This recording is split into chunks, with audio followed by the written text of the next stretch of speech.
Hello friends, welcome back to our YouTube channel CSCIT class. मैं हूं आपका दोस्त सुनील कुमार और स्वागत करता हूं अपने इस चैनल पे। हम सीख रहे हैं ट्रिपल सी और ट्रिपल सी सीखने की सीरीज में हमारा जो टॉपिक चल रहा है वो चल रहा है लिब्रे ऑफिस राइटर। और आज हम बहुत ही खास इंपॉर्टेंट दो टॉपिक के ऊपर बात करने वाले हैं। एक हो गया अपना कॉलम्स एंड दूसरा हो गया वाटरमार्क। ये दोनों बहुत ही बेहतरीन फीचर्स है। इसके बहुत सारे बारीक कॉन्सेप्ट हैं जिनको हम आज की इस क्लास में डिस्कस करेंगे। तो बिना देरी किए हुए चलिए शुरू करते हैं। लेकिन उससे पहले अगर आप हमारे इस चैनल पे पहली बार हैं तो हमारे इस चैनल को सब्सक्राइब करें। एंड अगर आप हमारे सब्सक्राइबर फैमिली से हैं तो प्लीज हमारे इस वीडियो को लाइक करके हमारा मोटिवेशन बनाएं और हो सके तो दूसरों के साथ भी शेयर करें। ओके, तो चलिए शुरू करते हैं आज की इस क्लास को।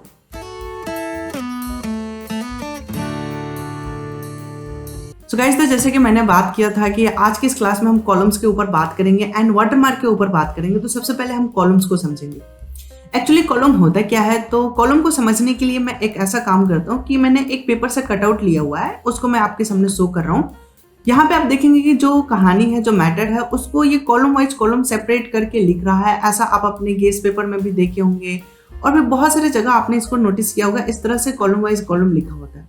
इसमें समझने वाली बात है कि कॉलम तो हम कर लेंगे, लेकिन अगर हेडिंग कोई है तो हम एक ही हेडिंग रखेंगे और इसके नीचे सब कॉलम कैसे बनाएंगे, 2 कॉलम 3 कॉलम कैसे मल्टीपल्स कॉलम बनाएंगे। तो इन सारी चीजों को आज की इस क्लास में डिस्कस करेंगे और साथ के साथ हम वाटरमार्क को भी डिस्कस करेंगे। वाटरमार्क एक्चुअली होता क्या है, तो उसके ऊपर मैं बात करूं तो वो होता है कि हम अपने पेज में कुछ हिडन मैसेज पास करना चाहते हैं तो वो हम वाटरमार्क के थ्रू कर सकते हैं। इन तमाम सारी चीजों को आज के इस क्लास में सीखेंगे। तो इसके लिए हम सीधा चलते हैं अपने लिब्रे ऑफिस में। कंप्यूटर स्क्रीन पे आ चुका हूं और यहाँ से मैं लिब्रे ऑफिस राइटर को ऑन करता हूँ और ये मेरा राइटर ऑन हो चुका है। अब हम इसके अंदर काम करेंगे, ठीक है। तो काम करने के लिए सबसे पहले हमको मैटर लिखना होगा। तो मैटर लिखने के लिए मैं एक शॉर्टकट यूज कर रहा हूँ। मैंने यहाँ पे डिटेल लिख के F3 बटन प्रेस करूंगा तो यहाँ पे रैंडमली कुछ डमी मैटर आ चुका है। अब हम इसको कॉलम में डिवाइड करेंगे, ठीक है। एक और मैं काम कर लेता हूँ, यहाँ पे हेडिंग एक सेट कर देता हूँ। हेडिंग सेट करके काम करेंगे तो बेहतर हमें समझ में आएगा, ठीक है। फर्स्ट ऑफ ऑल हम इन सबको सिलेक्ट रखते हुए सबसे पहले हम अलाइनमेंट जस्टिफाई करेंगे ताकि इसका दोनों साइड क्या हो जाए, तो परफेक्ट सेट हो जाए, दोनों जो बैलेंस है वो प्रॉपर हो जाए, ठीक है। इसके बाद हमने एक हेडिंग सेट करना है। हेडिंग दे भी सकते हैं और नहीं भी दे सकते। तो पहले हम बिना हेडिंग का काम कर लेते हैं। जैसे कि हमने पूरे मैटर को सिलेक्ट किया, ध्यान से देखिएगा। पूरे मैटर को सिलेक्ट करते हुए फॉर्मेट मेनू में जाएंगे, देन कॉलम ऑप्शन हमारे पास मिल जाता है। फिर हम कॉलम पे जस्ट क्लिक करेंगे तो यहाँ हमसे पूछ रहा है कि हम कितने कॉलम्स बनाना चाहते हैं। बाय डिफॉल्ट ये 1 कॉलम है। अब हम तनिक इसको जूम करें तो यहाँ पे आप देखेंगे कि कॉलम संख्या यहाँ पे 2, 3, 4 इस तरह से बढ़ जाएगा। इवन आपको यहाँ पे कुछ प्रीसेट दिया हुआ है, यानी कि 3 कॉलम इसमें बना हुआ है। यहाँ पे है कि एक कॉलम राइट साइड में है और बाकी जो बच गया वह वैसे है। इसमें एक कॉलम लेफ्ट साइड में है। बाकी यहाँ पे आप प्रीव्यू भी देख सकते हैं कि ये कैसा हमको बनाकर देने वाला है। तो यहाँ पे आप देख सकते हैं ये पेज के 3 कॉलम्स में है, यहाँ पे 2 कॉलम है, यहाँ पे सिंगल कॉलम में है, जैसे कि अभी हमारा बाय डिफॉल्ट था। तो इनमें से आपको जो भी पसंद पड़ रहा है उस हिसाब से आप दे दें, या फिर अपने चॉइस के हिसाब से अगर देना चाहते हैं तो यहाँ आप नंबर अपने चॉइस से भी दे सकते हैं। फिलहाल हम यहाँ पे 2 कॉलम रखते हैं एंड यहाँ नीचे हम ओके करेंगे। यहाँ पे अप्लाई सेक्शन वगैरह भी है कि अगर आप सेक्शन करना चाहते हैं सेक्शन वाइज कर सकते हैं, ठीक है। कॉलम विड्थ की हाइट विड्थ को भी करना हो, स्पेसिंग को एडजस्ट करना हो तो वो सारी चीज़ हम यहाँ से एडजस्ट कर सकते हैं, ठीक है। फिलहाल हम बिना कुछ चेंजिंग किए हुए इतना कि हम ओके करते हैं। और जैसे हमने ओके किया, आप यहाँ पे देखेंगे जो मैटर मेरा जैसा था उतना ही रहा, लेकिन ये 2 कॉलम में ये कन्वर्ट हो चुका है। मुझे उम्मीद है कि ये पॉइंट्स आपको क्लियर हो चुका होगा कि ये कैसे कन्वर्ट हो चुका है। लेकिन अगर हेडिंग रहता तो क्या होता, क्या हेडिंग को भी 2 पार्ट में कन्वर्ट कर देता? चलिए हम देखते हैं। Ctrl+Z हमने किया, बैक हो चुका है। अब मैं एक हेडिंग सेट करता हूँ। मैंने एंटर बटन प्रेस किया और हेडिंग देने के लिए मैं सेंटर में पहुंचता हूँ और सेंटर में एक हेडिंग दे देता हूँ। मैं CSCIT क्लास ही दे देता हूँ, CSCIT क्लास, ठीक है। और मैंने यहाँ पे करखा लिख दिया और मैंने इस लाइन को कर लिया सिलेक्ट। सिलेक्ट करने के बाद चूंकि हेडिंग है तो इसकी स्टाइल भी तो हमें हेडिंग जैसा करना पड़ेगा ना। तो हमने यहाँ से हेडिंग 1 कर लिया और इसको मैंने फिर से सेंटर में डाल दिया। थोड़ी सी और साइज को मैं इंक्रीज करना चाहूंगा। मैंने यहाँ पे 28 नंबर साइज रख लिया, ठीक है। अब ये हेडिंग हो गया। अब मैं सबको सिलेक्ट रखते हुए मैं क्या करूंगा कि कॉलम में डिवाइड करूं। अच्छा, बिना सिलेक्ट किए हुए कॉलम में डिवाइड करने से क्या होता है ये हम इसको भी चेक कर लेते हैं। अब हम यहाँ पे 2 कॉलम्स रखते हुए ओके करेंगे तो यहाँ पे देखेंगे कि पूरा का पूरा मेरा एंटायर डॉक्यूमेंट क्या हो चुका है, कॉलम में डिवाइड हो चुका है। अब यहाँ पे जरा सीन समझने वाला है कि यहाँ पे सभी के सभी मैटर एक कॉलम में हो चुका है। पहले बार क्या हुआ था कि 2 कॉलम में हुआ था, बिकॉज पिछली बार जो हमने कॉलम में कन्वर्ट किया था तो उसमें हमने सिलेक्शन करके किया था। तो सिलेक्शन करने से क्या होगा, तो वो एक अलग सेक्शन बन गया और फिर सिलेक्शन करने के बाद सिर्फ उतने दूर को ही कॉलम में कन्वर्ट किया। बट इस बार हमने बिना कोई सिलेक्शन का कॉलम में कन्वर्जन किया है, तो यहाँ पे पूरे के पूरे एंटायर डॉक्यूमेंट को क्या कर दिया, तो कॉलम में कन्वर्ट कर दिया। अब चूंकि मैटर सब एक ही कॉलम में फिट हो गया तो इस वजह से इसमें सेकंड कॉलम आने की जरूरत ही ना पड़ी। अगर मैं इनको कॉपी पेस्ट भी कर लूं, जैसे मैंने यहाँ पे सबको सिलेक्ट रखते हुए Ctrl+C से कॉपी किया एंड यहाँ पे हमने पेस्ट किया, तो यहाँ पे आप देखेंगे कि सेकंड कॉलम भी आ गया। फिर हम यहाँ पे एक बार और पेस्ट कर देते हैं, ठीक है। तो यहाँ पे 2 कॉलम पेज में जा रहा है, हम एक पेज के डेटा को डिलीट कर देते हैं, ठीक है। ओके, यहाँ पे मेरा मैटर डिलीट हो गया। अब ये मेरा 2 कॉलम में टोटली कन्वर्ट हो चुके हैं एंड हेडिंग को भी देखेंगे तो ये कुछ इस तरह से सेट हो चुका है। अब हमें समझना ये है कि अब हम सिंगल हेडिंग रखते हुए बाकी के मैटर को कैसे कॉलम में कन्वर्ट करेंगे, तो पहले वाला ही प्रोसेस हम अप्लाई करेंगे, ठीक है। पहला वाला प्रोसेस क्या था, तो पहला वाला प्रोसेस ये था कि हमको जितना एरिया को करना है उतने एरिया को हम करेंगे सिलेक्ट।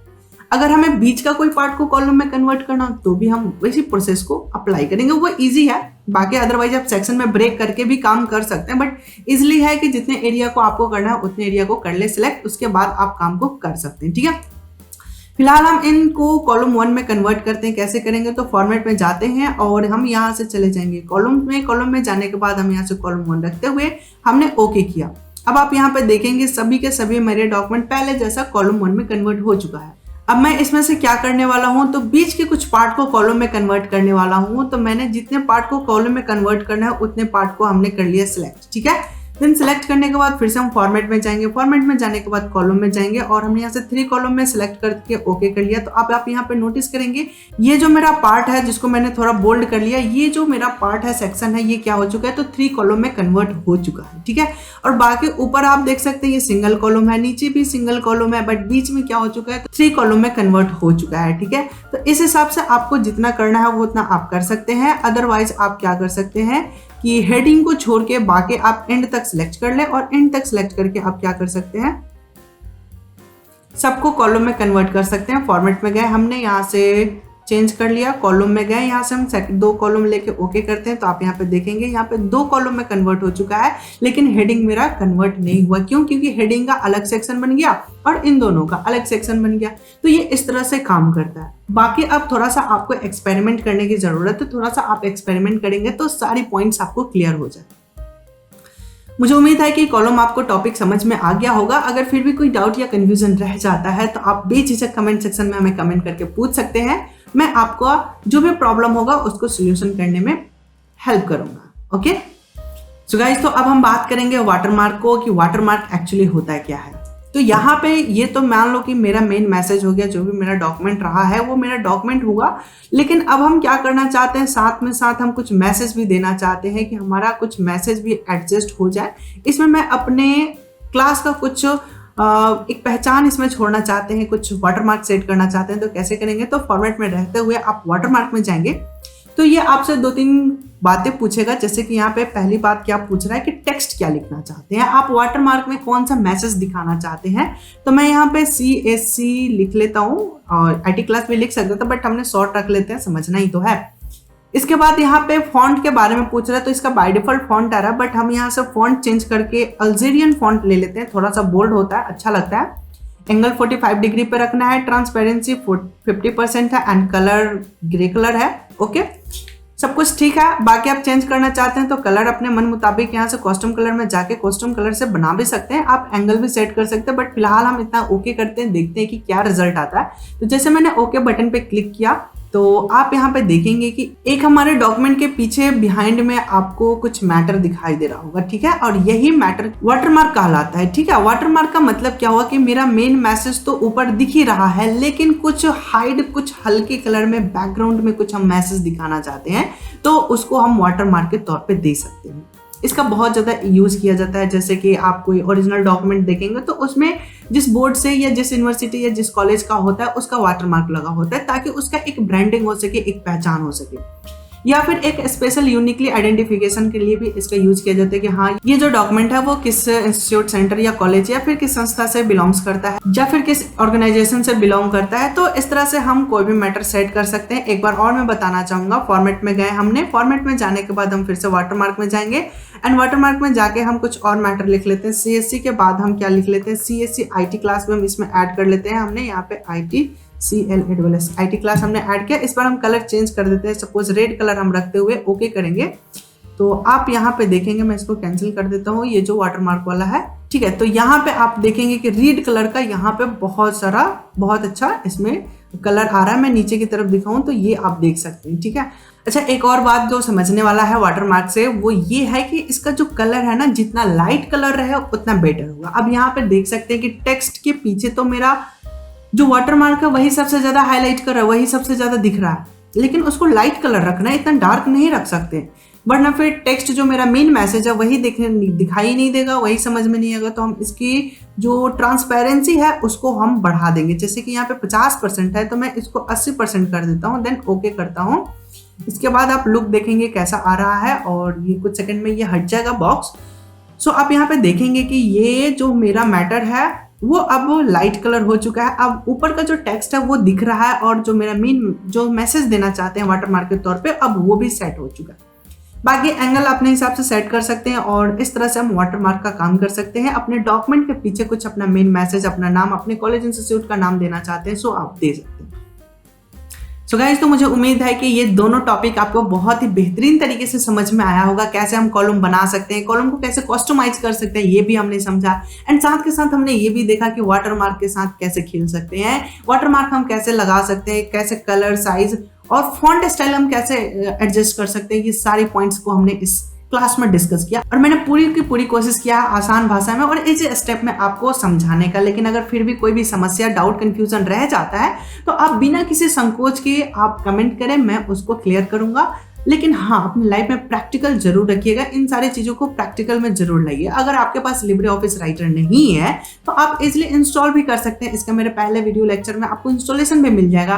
या फिर अगर आप MS वर्ड यूज कर रहे हैं तो आप उनमें भी इनका यूज कर सकते हैं, बहुत ही बेहतरीन यूज कर सकते हैं, ठीक है। उनमें और भी बहुत सारे फीचर्स दिए गए हैं, आप उनको भी यूज कर सकते हैं, ठीक है। तो आज का ये जो छोटा सा क्लास रहा है ये आपको कैसा लगा ये हमें कमेंट सेक्शन में जरूर बताएं और पसंद आया तो लाइक भी जरूर करें। और हाँ, इस वीडियो लेक्चर को ज्यादा से ज्यादा लोगों तक जरूर पहुंचाएं ताकि जो मेरा मिशन है फ्री एजुकेशन प्रोवाइड करने का वो कंप्लीट हो सके, ठीक है। ज्यादा से ज्यादा लोगों तक पहुंचाने के लिए आप WhatsApp, Facebook and Instagram page का यूज करें और पहुंचाएं बहुत सारे लोगों को। और हाँ, अगर आप हमारे साथ सोशल मीडिया पे जुड़ना चाहते हैं तो यहाँ पे आपको ढेर सारे लिंक मिल जाएंगे, जिस लिंक से आप हमारे साथ जुड़ सकते हैं। सारे प्लेटफॉर्म पे हमारा CSC IT क्लास ID रखा हुआ है, आप देख सकते हैं। इवन आप लोकल एरिया से बिलोंग करते हैं तो आप हमारे ऑफलाइन सेंटर पे विजिट करके भी ऑफलाइन ट्रेनिंग ले सकते हैं। अगर आपको एड्रेस चाहिए तो आप गूगल मैप पे भी CSC IT क्लास गरखा के नाम से सर्च करेंगे, आपको एड्रेस मिल जाएगा, कॉन्टेक्ट डिटेल मिल जाएगा, सब कुछ आपको अवेलेबल मिल जाएगा, ठीक है। तो बिना देरी किए हुए आप हमारे साथ जुड़े और ऑफलाइन क्लास और ट्रेनिंग दोनों के दोनों साथ मिले। तो मैं आशा करता हूँ कि हमारे इस वीडियो लेक्चर को ज्यादा से ज्यादा लोगों तक शेयर करेंगे और हाँ, सब्सक्राइब, लाइक करना ना भूलें। तो आज की क्लास में बस इतना ही, मिलते हैं हम अपने अगले क्लास में, तब तक के लिए धन्यवाद, take care and bye bye.